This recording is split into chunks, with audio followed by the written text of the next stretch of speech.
¿Quién controla el mundo? ¿Quién te controla? ¿Quién controla tus decisiones? Nos gustaría pensar que somos nosotros, pero no es así. Nuestro objetivo es responder a esas preguntas. Cazadores de misterios. Control. Soy Jimmy Church. Siempre he apoyado las teorías de la conspiración y formo parte de una red de buscadores de la verdad. Lo investigamos todo, desde los ovnis hasta el Gran Hermano.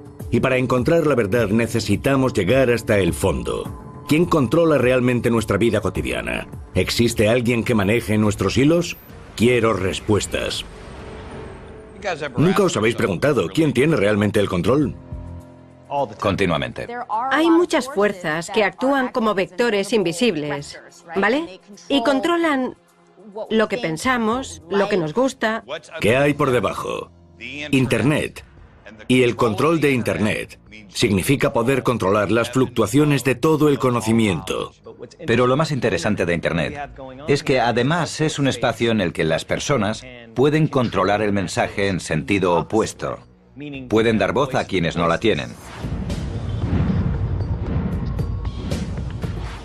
Podemos aprovechar Internet para darle otros usos. Ahí es donde entra Anonymous. Hello world, we are Anonymous. Anonymous is a spontaneous collective of people who share the common goal of protecting the free flow of information. Ranks are filled with people representative of many parts of the world and all political orientations. We can be anyone, anywhere. Expect us. Al principio era un grupo de cerebritos aburridos que sembraban el caos y gastaban bromas. Y dieron un par de golpes increíbles. Con el tiempo, se dieron cuenta de que podían controlar el mundo. Si andas por ahí haciendo cosas malas, serás atacado por Anonymous.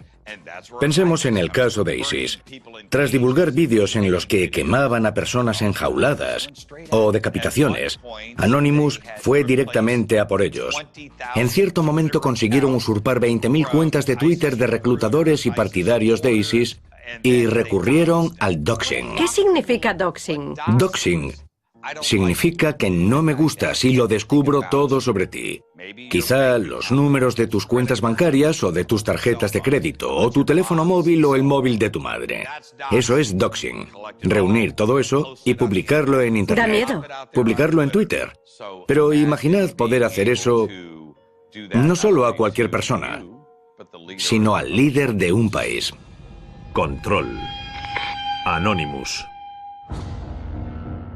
Bienvenidos al nuevo mundo, donde las batallas las libra en Internet un enigmático grupo de figuras enmascaradas conocido como Anonymous. Están presentes en Internet desde 2003, pero no llegaron a oídos de la mayoría hasta 2008, cuando divulgaron su intención de acabar con la Iglesia de la Cienciología.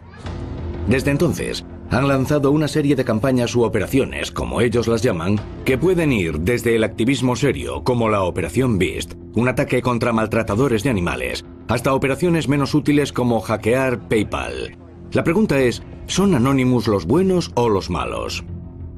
Incluso su lema parece amenazador. No perdonamos, no olvidamos. La guerre est déclenchée. Préparez-vous. Me dirijo a Hope, la conferencia Hackers del Planeta Tierra en Nueva York. Mi intención es descubrir más sobre el misterioso mundo de Anonymous, porque quiero saber quiénes son, lo fuertes que son y cuánto poder tienen en realidad. Esto va a ser genial. Absolutamente increíble. Aquí hay miles de hackers, todos reunidos en Nueva York. Bastante intimidante. Al salir del ascensor, alguien me ha dicho que aquí nadie tiene nombre. Y le he contestado, vale. Muy interesante. Evidentemente, no todos los asistentes forman parte de Anonymous, pero saben más que la mayoría. Anonymous es una entidad muy amorfa, pero tiene una fórmula mágica, cierta aura a lo Robin Hood. Tradicionalmente su éxito se basa en el hecho de estar del lado de los buenos.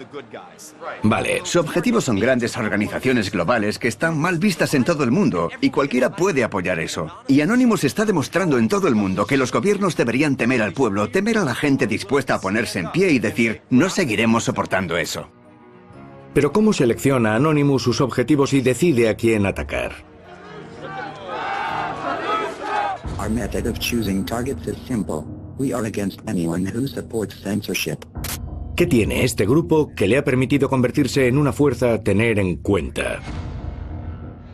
¿Qué es lo primero que se te ocurre cuando piensas en Anonymous? ¿Piensas algo negativo o algo positivo? Algo positivo. Pienso en una protesta que debió empezar mucho antes. Our time for democracy is here. Our time for real change is here. Pero por cada persona que celebra ese cambio real, hay muchas que temen a Anonymous, que creen que están a medio camino entre justicieros y terroristas. Creo que temen a lo desconocido. Ves a unas personas que llevan máscaras y no sabes quiénes son ni cuál será su próximo objetivo. Creo que un sector de la población cree que Anonymous está haciendo cosas subversivas o malas. Esa es su percepción. Pero ¿de dónde procede esa percepción? Anonymous nació, en cierto modo, en los foros de 4chan, una comunidad online famosa por ser el caldo de cultivo de los trolls de Internet. Sus primeras acciones parecían más inspiradas por el humor que por cambiar el mundo. Como el bombardeo de pizzas, encargar que entregasen enormes cantidades de pizzas no deseadas a tus enemigos. Entonces, ¿qué cambió? ¿Cómo evolucionaron hasta ser algo más grande? Pasaron de las bromas pesadas, de buscar diversión, a cambiar países y culturas. Pueden influir en ciertas decisiones. ¿Crees que eso es bueno o crees que se ha descontrolado un poco? Lo que creo que pasó es que se dieron cuenta de que como colectivo tienen una voz poderosa y que pueden usar esa voz para conseguir grandes cambios. No debemos olvidar que en Anonymous no hay una estructura de liderazgo. Nadie te entrega una tarjeta de miembro de Anonymous. We are anonymous. We are legion. United as one. Divided by zero. Hay quien ha descrito Anonymous como un ejército internacional sin rostro que no tiene una única ideología. Están dispuestos a unirse por la causa correcta. No existe una figura central y eso es bueno. Con el poder centralizado, una sola persona acapara demasiado y se le sube a la cabeza. Anonymous is a dynamic entity. Anything attributed, credited, or tagged to Anonymous is not always based on the consensus of us as a whole. No es que Anonymous haga algo como una organización. Son personas que usan el nombre Anonymous para hacer sus cosas. Su mensaje es la inclusión, la igualdad. Son valores que Internet ha proporcionado desde su origen. Any individual, organization, corporation, which supports freedom of speech and a free internet is an ally of Anonymous. Si necesitaras comunicarte con Anonymous, ¿sí? ¿Qué harías? Tengo algunos contactos. Pediría a amigos de amigos que hablasen por mí. Pero si hubiera una figura central, el FBI iría primero a por ella. ¿Te sientes cómodo hablando de eso ahora mismo? La verdad es que no. You have nowhere to hide, because we are everywhere. You will find no recourse in the attack, because for each of us that falls, 10 more will take this place. ¿Quién controla el mundo? ¿Los políticos? ¿Los revolucionarios? ¿Dios? Estamos investigando quién maneja los hilos. Control. Anonymous. We are anonymous. We are legion. United as one. Divided by zero. Se ha convertido el grupo de justicieros de Internet Anonymous en una de las voces más poderosas e influyentes de la actualidad. Estoy en Nueva York en una conferencia de hackers buscando personas que puedan ser figuras clave en Anonymous. La mayor parte de los asistentes no se sienten cómodos ante la cámara, pero uno nos ha recomendado hablar con Gabriela Coleman, una antropóloga que pasó años estudiando y trabajando con Anonymous. Probablemente sea la persona que más sabe sobre el grupo. Como antropóloga que ha estudiado Anonymous, creo que la polémica es inherente al grupo. Algunas personas me dicen, me encanta Anonymous, son héroes, están salvando al mundo. Otras me dicen, no me gusta el hecho de que no exista ninguna responsabilidad. Hay todo tipo de opiniones. Una de las cosas más interesantes es que Anonymous existe desde hace 8 años y algunas operaciones han provocado muchas detenciones. En otras, pese a implicar actividades ilegales, no ha habido detenciones. En la lucha de Anonymous contra el terrorismo, por ejemplo, no han intervenido, pero en otros casos sí han intervenido a fondo y han arrestado a muchos que han pasado bastante tiempo en la cárcel. El miembro típico de Anonymous ¿Es un hacker o un ciberterrorista? Hackear puede significar muchas cosas distintas. Puede significar una solución inteligente, ideada para irrumpir en un sistema para hacer algo realmente siniestro. Pero hay grupos de hackers dispuestos a participar en intrusiones informáticas con objetivos políticos para divulgar malas acciones. Y Anonymous ha ayudado a poner eso en el mapa. Pero el participante típico no es un hacker, y no creo que haya un solo ciberterrorista en Anonymous. Pero lo has dicho sonriendo. Sí, porque creo que ahora mismo eso es ridículo. Matar personas no es lo suyo, es más bien algo propio de ISIS, ¿verdad? By no means is this a call to arms, nor are we declaring war against the United States government. However, if America has a bloodless revolution, not only will it unite the masses, the citizens of other nations will see this as a possible and realistic choice. Tras seguir numerosas pistas, logré ponerme en contacto con uno de los miembros fundadores de Anonymous, Greg Hausch. Greg, ¿cómo estás? Se convirtió sin quererlo en el rostro público del movimiento después de que los cienciólogos divulgasen su identidad tras la operación contra la cienciología. ¿Te sientes cómodo hablando de Anonymous? Sí, soy el miembro menos anónimo de Anonymous. En Anonymous no todos son hackers, ¿cierto? Es cierto, en Anonymous haces lo que debes hacer. Editar vídeos, escribir guiones, hacking, medios de comunicación, comunicados de prensa. ¿Qué se te da bien y Anonymous necesita hoy? ¿Por qué todos temen la palabra Anonymous? Creo que al principio hicimos muchas cosas que hicieron que el nombre resultara amenazador. La voz de los vídeos, la elección de los objetivos. Creo que a la mayoría lo que más miedo les da es su naturaleza fluida y amorfa. Prefieren cosas más estructuradas. Alguien puede sugerir una operación con valores morales cuestionables, ¿verdad? Sí. ¿Existe una jerarquía que no conocemos? Sabemos que es un colectivo, pero ¿hay alguien que pueda detener una operación? No se puede expulsar a una persona de Anonymous, ya que nadie tiene el poder de decir, ya no formas parte de Anonymous. Es una idea, úsala cuanto quieras. Pero hay una especie de mecanismo intrínseco para detener operaciones que no gustan. Puedes recomendar algo que al conjunto de la colmena, a todos los que se sienten identificados, no les guste. Eso no significa que puedan evitar que uses el nombre. Pero sin duda puedes cabrear a alguien más que dice ser Anonymous y hacer que te ataque. Que haga que pierdas tu anonimato.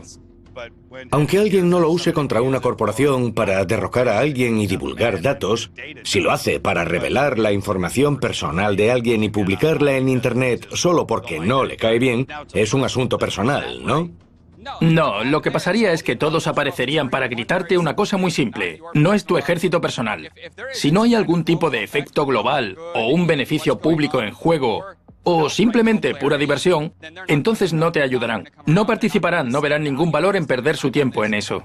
¿Crees que la CIA usa Anonymous para sus propios objetivos? Podría hacerlo y quizá ya lo haya hecho. Podría aparecer un agente y actuar de forma lo bastante inteligente para ser escuchado. A mí no me importa dónde trabajas. Si la operación es buena, la operación es buena. ¿Quién estaba detrás de la máscara en el primer vídeo? Sé quién era.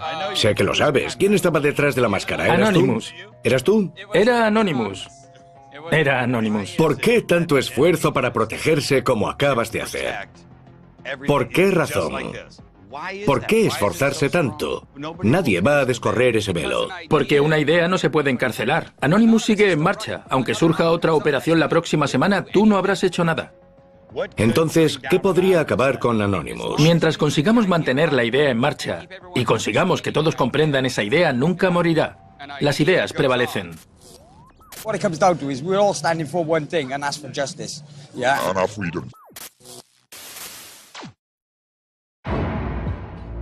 ¿Crees que tienes el control? Tal vez solo sea una ilusión. ¿Quién toma realmente las decisiones? Para mí la pregunta es, ¿podemos confiar más en Anonymous que en el gobierno? Si el gobierno necesitase a Anonymous, ¿lo usaría? Sin duda parecen compartir muchas cosas. Eso es lo que yo creo. Bueno, es factible que haya una conexión. Si pensamos en la CIA, han controlado la divulgación de información y hay pruebas documentales de que han experimentado con el control mental. MK Ultra. Exacto. He estado viendo vídeos de declaraciones sobre MK Ultra. Esta la encontré en YouTube, fijaos. I was a subject in radiation as well as mind control and drug experiments in 1975. I was strapped down. Dr. Green had electrodes on my body, including my head, and repeatedly said he was burning different images into my brain. Interesante, ¿verdad? Básicamente destapó que el control mental es real. Sin duda.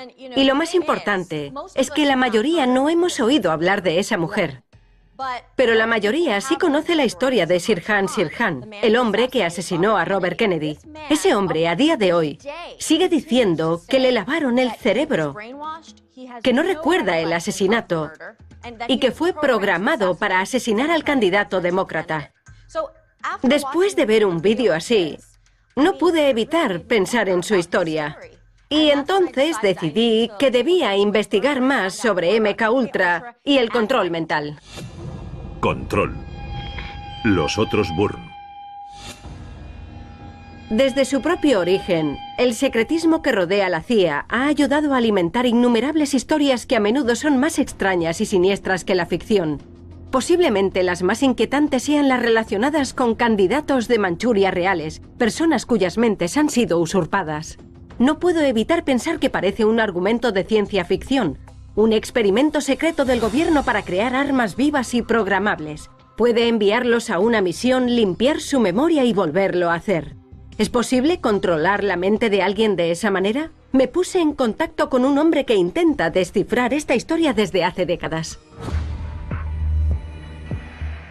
Acabamos de llegar a Dallas, Texas, y estoy deseando conocer al doctor Colin Ross. Es un experto en el MK Ultra, escribió un libro sobre el proyecto. Quiero averiguar si es médicamente posible crear un asesino por control remoto, un Jason Bourne real. ¿Qué es un candidato de Manchuria? El término procede de un libro llamado El candidato de Manchuria, publicado a mediados de los años 50, que fue llevado al cine en una película protagonizada por Frank Sinatra. Designa una personalidad múltiple creada artificialmente. Pueden realizar algún trabajo como entregar documentos, transportar información, infiltrarse, realizar incursiones, lo que sea. Esa parte de la persona lleva a cabo la tarea, pero la persona principal no lo recuerda. Así que, si son capturados e interrogados, no saben nada. ¿Es médicamente posible crear un candidato de Manchuria? Creo que es posible por varias razones. Primero, porque trabajo como médico con personas con personalidad múltiple, que hoy se denomina trastorno de identidad disociativo. Conozco por cientos de ejemplos que la mente humana puede hacer eso. ¿Cómo crearían los médicos del MK Ultra personalidades múltiples? De forma natural suele ocurrir básicamente como una forma espontánea de afrontar el terror y un maltrato severo. Puedes hacer todo lo que sabemos que ocurre en Guantánamo o en Abu Ghraib. Privación sensorial, aislamiento sensorial, técnicas de poli bueno, poli malo, aterrorizar al sujeto diciéndole que lo matarán usando perros, el uso de drogas, la hipnosis. Pueden aplicarse muchas herramientas. ¿Tiene a mano algún expediente de un caso concreto que pueda mostrarnos hoy? Tengo 15.000 páginas de documentos. Vale. Este es muy interesante. Fue enviado al director de la CIA en 1963 y es un informe interno sobre una inspección del MK Ultra. Estoy viendo documentos de cientos de víctimas involuntarias. Esto ya no es confidencial. Ya no es un secreto. No es una conspiración. Toda esta información está a disposición del público y la cantidad de documentación es asombrosa. ¿Cree que hoy hay en activo algún agente real con identidad secreta como Bourne? Desde luego. No es solo mi opinión personal, que en el pasado, en la Segunda Guerra Mundial, los años 50 y 60, hubo candidatos de Manchuria operativos. Figura en los documentos. La verdadera pregunta es, ¿sigue habiéndolos? ¿O todos esos programas fueron cancelados? Yo diría que no es verosímil. Creo que todas las principales agencias de inteligencia lo hacen.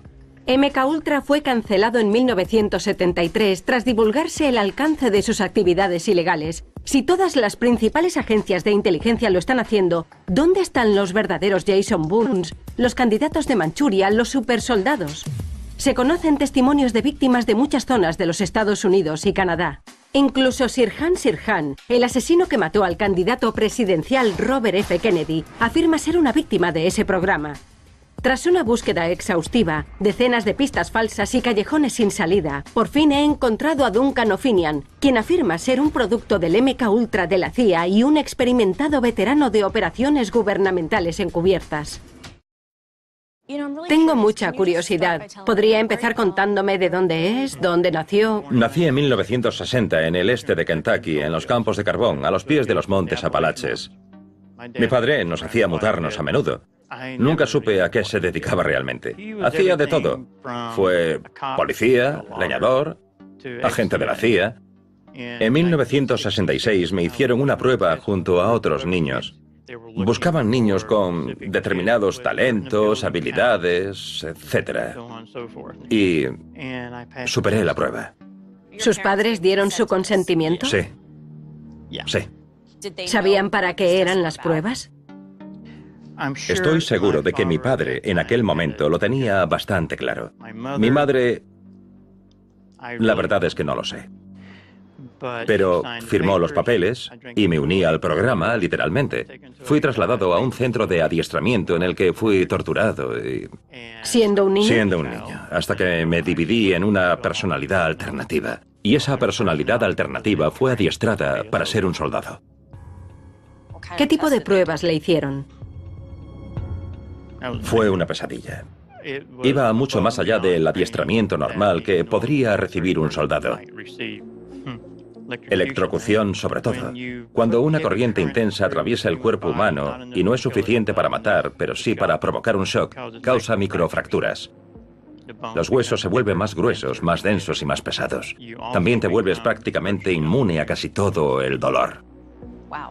Es bastante extremo para un niño. ¿Cuándo empezó a darse cuenta de lo que le había pasado? Por buena que sea la programación, siempre hay algo que denominan ecos. ¿Cuántas misiones cree que realizó? 30. ¿Cuándo terminó todo? Nunca termina. Eso nunca desaparece. ¿Podría ser Duncan un supersoldado real, el producto de un experimento gubernamental secreto sobre el control mental? Y de ser así, ¿podría haber sido Sirhan Sirhan, el asesino del senador Robert Kennedy, preprogramado como algunos han afirmado? Aunque Duncan tiene pocas pruebas, al pensar en todas las veces que la historia ha cambiado mediante la bala de un asesino, me pregunto, ¿cómo podemos estar seguros de que quien apretó el gatillo actuó de forma independiente? Quiero hablar con la profesora Riley. Su especialidad es la psiquiatría clínica. Quiero conocer su opinión sobre el tema. La llamaré por Skype. Genial. Hola, profesora Riley. Hola. Me gustaría saber si es posible fracturar una personalidad mediante la tortura y el trauma. Bueno, si hablamos de disociación, sí es posible.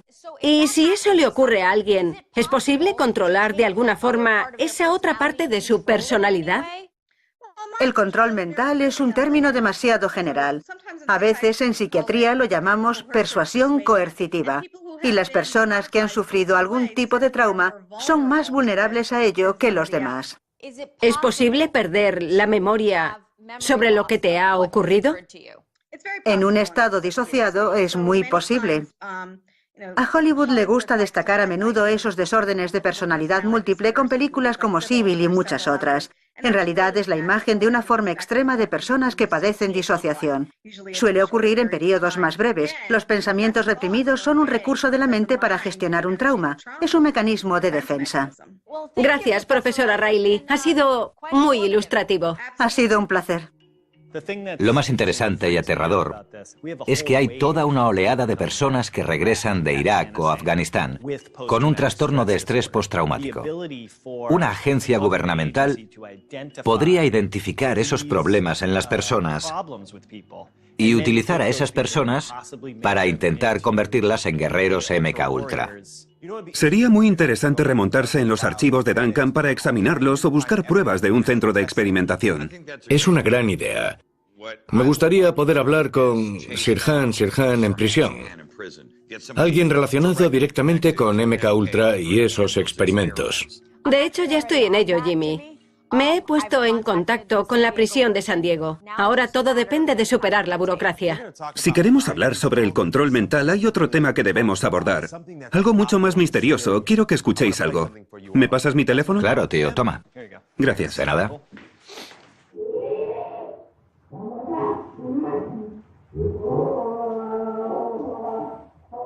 Dios mío. Aunque parece Jimmy recién levantado, no lo es.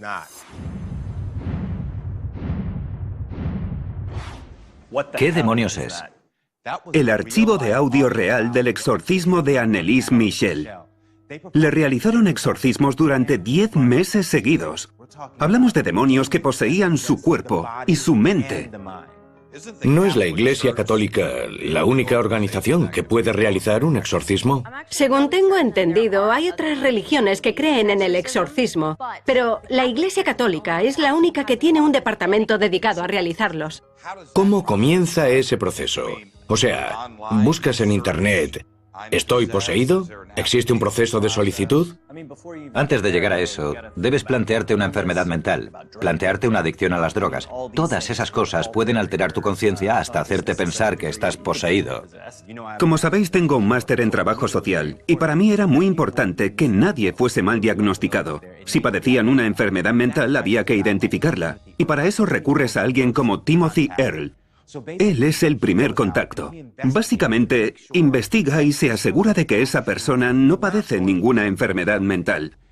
Comprueba que no forma parte de un entorno que le cause traumas o algún tipo de desencadenante.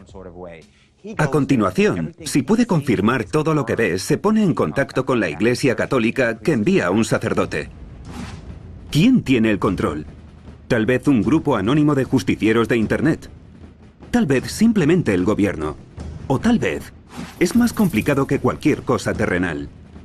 ¿Y si estamos a merced de una batalla cósmica entre el bien y el mal?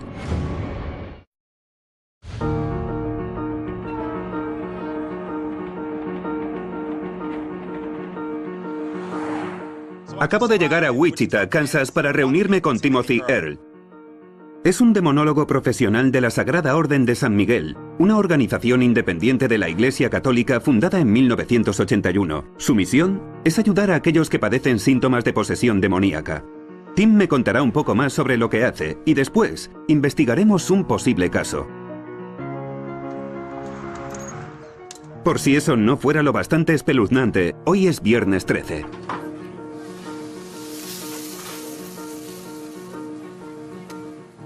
¿Puedes explicarme a qué te dedicas como demonólogo? Cuando alguien tiene un problema y cree que puede estar relacionado con el demonio, llama a la orden o al sacerdote y me envían para que vaya antes a conocer a esas personas. Porque no siempre es necesario un sacerdote. Existen enfermedades mentales y enfermedades físicas con los mismos síntomas.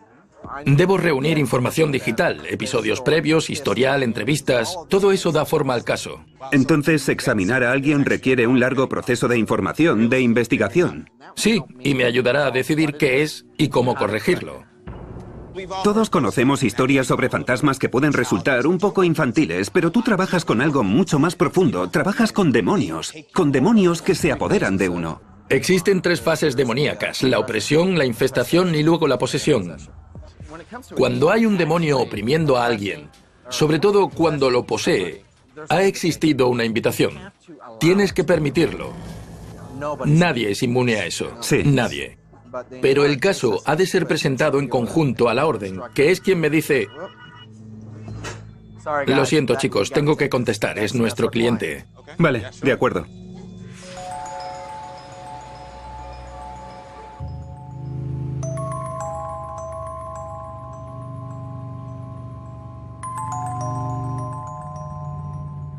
Es muy interesante ir en tu coche. Aquí pone papá y llevas una cruz. Sí. Fe y familia. ¿Lo has captado? Sí. Esos son tus pilares, ¿verdad? Desde luego. He pedido permiso al obispo para que acudas con tu equipo al próximo caso. Los clientes son una familia que podría sufrir una infestación demoníaca en su vivienda, posiblemente una posesión. Tendréis que afrontarlo con cautela y sensibilidad. Gran parte de vuestro público puede pensar que los exorcismos y los demonios solo existen en las películas. Yo creo, y la orden cree, que es importante saber que los demonios son muy reales. El diablo es muy real, y el diablo trabaja en este mundo. Creo que hemos llegado.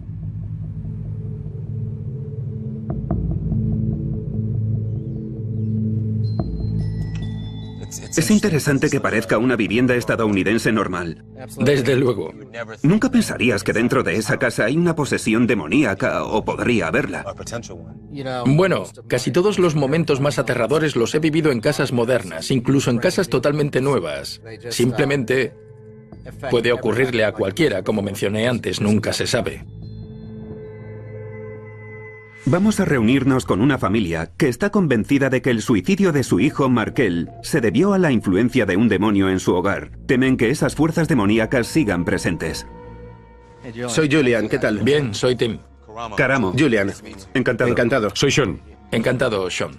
Encantado. Karamo. Aquí han ocurrido sucesos paranormales. Antes de que falleciese, siempre han pasado ya había espíritus. Cosas sobrenaturales. Siempre hay actividad. Ruidos extraños por la noche, como alguien lanzando botellas a la basura. Grifos que se abren solos, puertas que se abren solas, bombillas que explotan. Por eso no me gusta venir aquí. Yo siento que tengo que venir. Algo me atrae aquí cada mañana. Cada mañana entre las 8:30 y las 9 me siento aquí y percibo sentimientos extraños. Yo también los he experimentado en el sótano, sí. Yo ya no bajo nunca. Hace un par de años que no bajo al sótano. Porque sé qué hay allí. Sí. Vale. ¿Os importaría que entrásemos? Claro. Bien. Antes de entrar, quiero asegurarme, porque los dos habláis de mucha actividad y tendría que entrar todo el equipo. Podéis cortar esto si queréis. Si alguien empieza a sentir náuseas, mareo, ira... Si de repente alguien siente ira o rabia o se enfada con alguien por algo muy trivial, estad atentos, ¿vale? ¿A todos os parece bien que entremos? ¿Sí? Vale, pues entremos. Al comenzar una investigación debo estar muy pendiente de influencias demoníacas. Pueden ser descensos bruscos de temperatura, olores pútridos. Otro indicio claro es la profanación de símbolos religiosos. Me preguntaba si esta cabeza cortada de un ángel, ¿buscas cosas así? ¿Eso lo hizo Markel? Sí. Sí. Tuvo que darle una buena patada.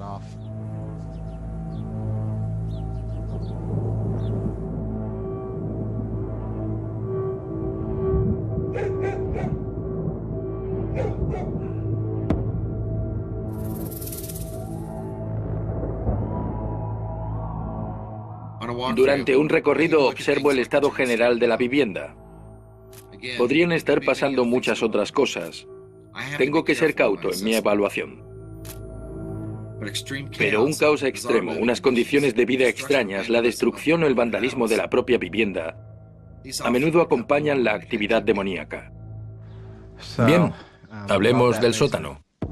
Aunque el suicidio no ocurrió en el sótano, todos coinciden en que es el lugar donde se concentran la energía negativa y extraños fenómenos paranormales. No voy a bajar con vosotros. Puede llevaros mi hijo. No voy a bajar porque... Llamadme cobarde. No me importa lo que me llaméis, pero no voy a bajar. Ahí abajo he visto cosas.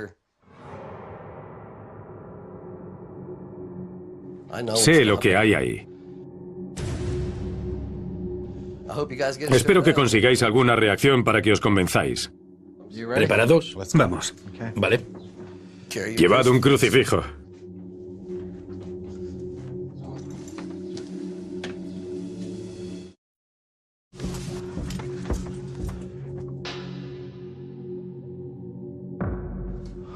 Dime, ¿tenía su dormitorio aquí abajo? No, el dormitorio principal estaba arriba.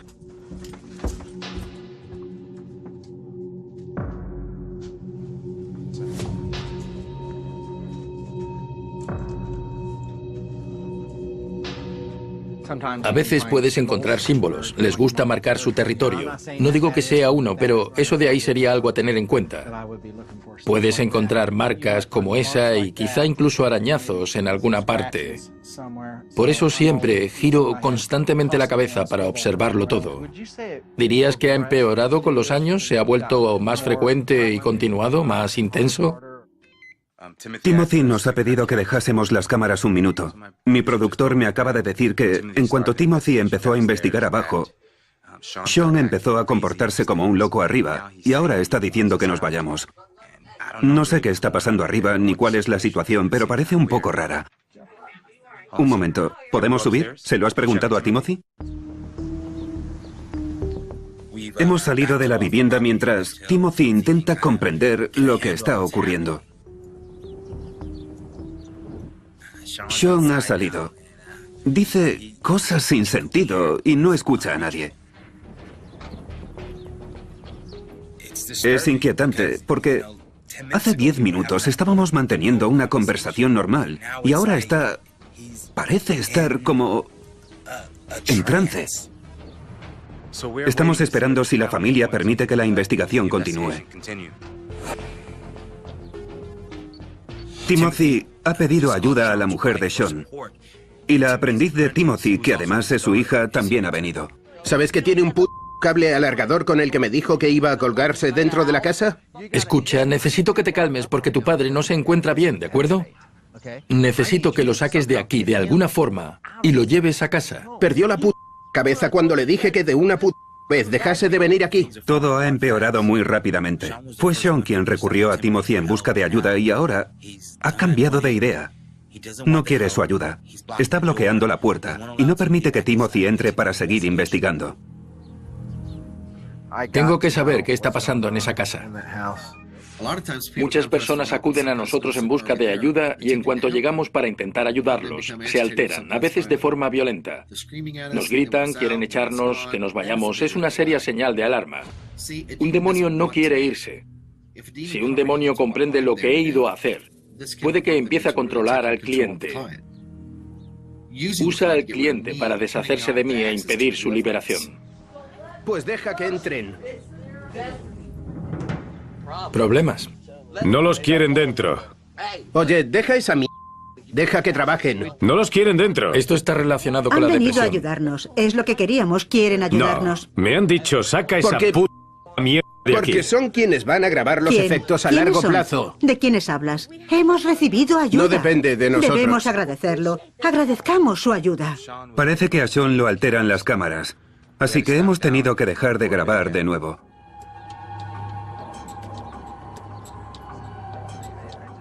Timothy ha conseguido que Sean se aleje de la casa. Y ha sido como pulsar un interruptor. Ha vuelto a ser el tipo normal que conocimos hace unas horas. Como hubiera pasado. Sí, está sufriendo mucho.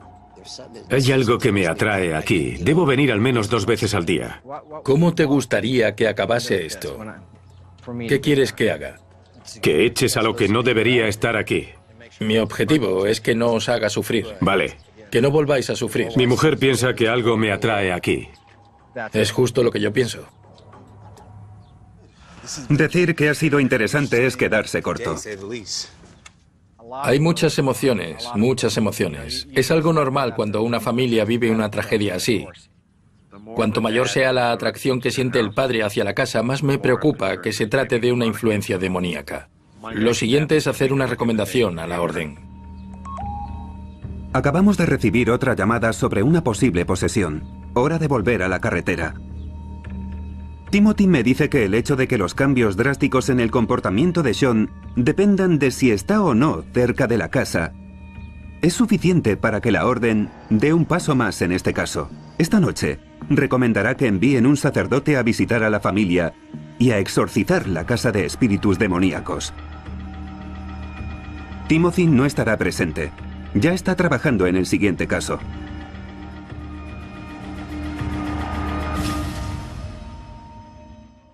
Madre mía, Cáramo. ¿Sentiste miedo? La verdad es que aluciné. Me puse muy nervioso. E incluso después de irme, seguía un poco alterado e inquieto por todo aquello. No creo necesariamente en las posesiones, pero sí creo que ciertas personas han experimentado situaciones en las que pueden creer estar poseídas. Sinceramente, creo que todo se reduce a una enfermedad mental. ¿Qué crees tú? No dudo que una energía malvada podría dominar a alguien, pero también creo que esa persona puede convocarla.